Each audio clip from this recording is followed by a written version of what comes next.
Hey guys, welcome. Today I'm going to be planting my bell peppers. I'm going to plant 3 of them here and 2 of them over there and 1 probably in a big pot.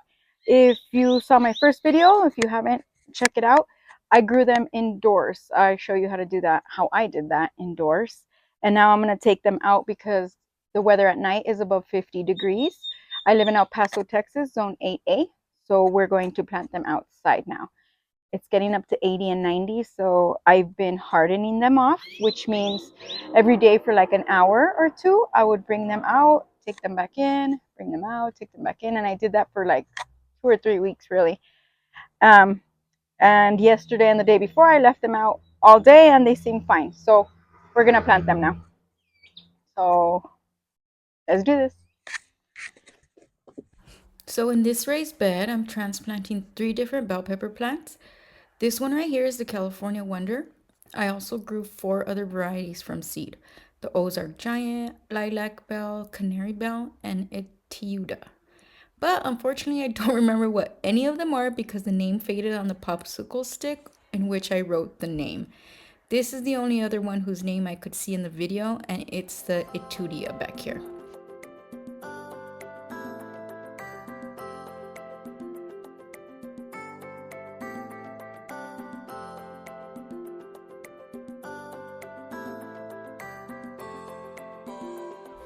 So here in my other raised bed near my beets and my garlic, the beets are to the right and the garlic is to the left.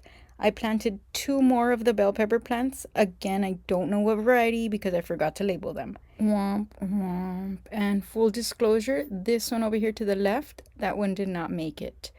But this one right here did. And this one over here that's looking pretty sad, I put it on my other raised bed, and to the right there's marigolds, and to the left there's basil, onions, and later you'll see I transplanted my tomato plant in that area next to the basil as well. In case I hadn't mentioned, I transplanted all of those on April 19th, and I'm in zone 8A. A month later, on May 14th, is when I added this fertilizer. I'm adding it to my tomato plant, but over here to the left is my bell pepper. So every 6 weeks thereafter, I would add this Happy Frog tomato and vegetable fertilizer. I add about 3 teaspoons around each plant, and again, I do this every 6 weeks.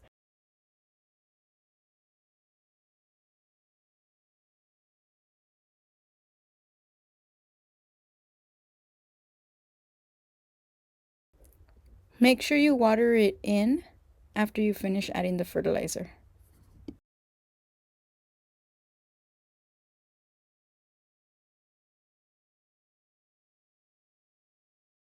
Unfortunately, like I said, I lost this bell pepper, which I did have a label on it, and it was the California Wonder. I'm not sure what happened, but from what I could tell, it was probably a lack of water from my drip tape not reaching that area.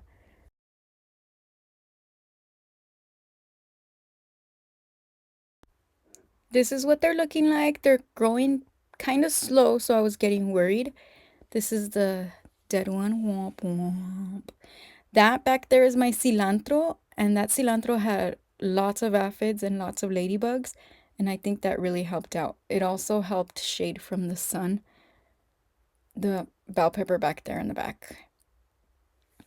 And over here, I made this makeshift little this little sunshade for this bell pepper. The sun is hitting it at the moment. I forgot what time it was right here, but it did help out because this is actually the bell pepper that is giving me the most bell peppers. I'll show you later. On June 4th, I made this concoction with banana peels. I just put the banana peels in water, leave it for 48 hours or a week, however long you want to leave it. And then I just added it to the bell peppers. I don't know if it helped, but it didn't hurt. And on June 5th, this one that I put next to my marigolds and my basil, it was definitely not growing as big as the other ones. I'm not too sure what happened. Maybe the nutrients were being taken by the other plants. I'm not too sure, but I cut it, I topped it off, and it really did seem to help. I'll show you in the next clip how it grew. Within a month, it grew pretty fast. And here it is, a month later after topping it off. It has flowers. It's looking pretty healthy.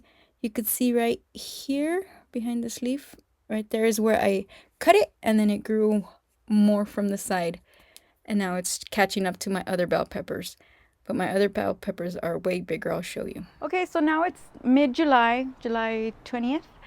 So I'm going to give you an update on my bell peppers and how they're doing. This one right here is the one that you saw me that I topped off because it wasn't growing as big as the other ones. So I cut it and it's starting to grow now. It has a bunch of flowers. No bell peppers yet, but I think it will be soon. It's by my basil, marigold. I had a bunch of onions over here, some tomato, and more marigolds.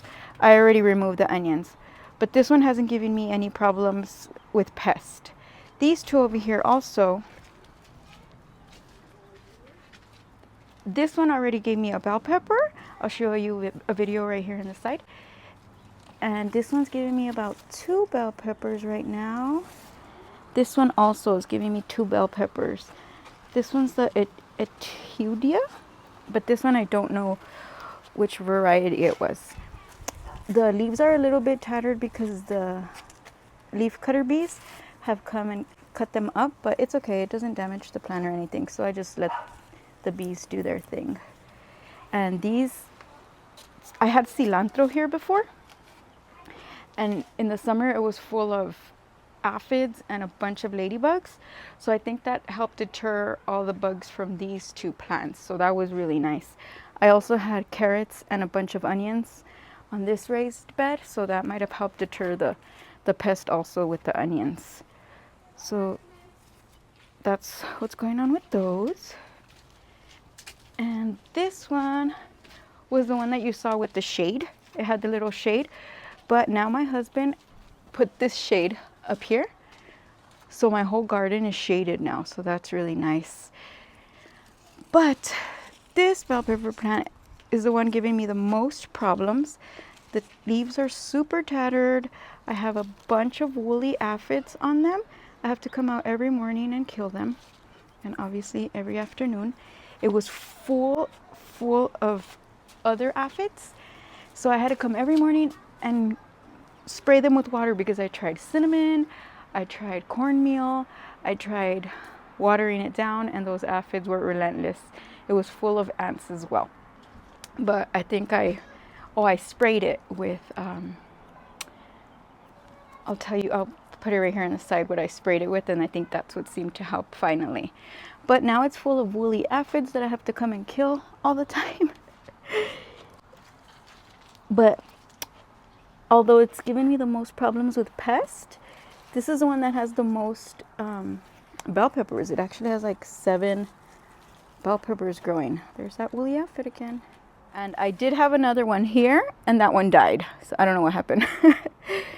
And again, I don't know the types of bell peppers because I lost, I'm getting distracted because it's full of woolly aphids.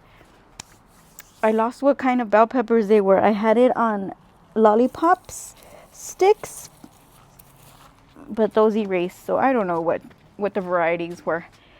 Anyway, that's my update on the bell peppers. I hope I helped you out a little bit. Make sure you hit that subscribe button. Thanks for watching.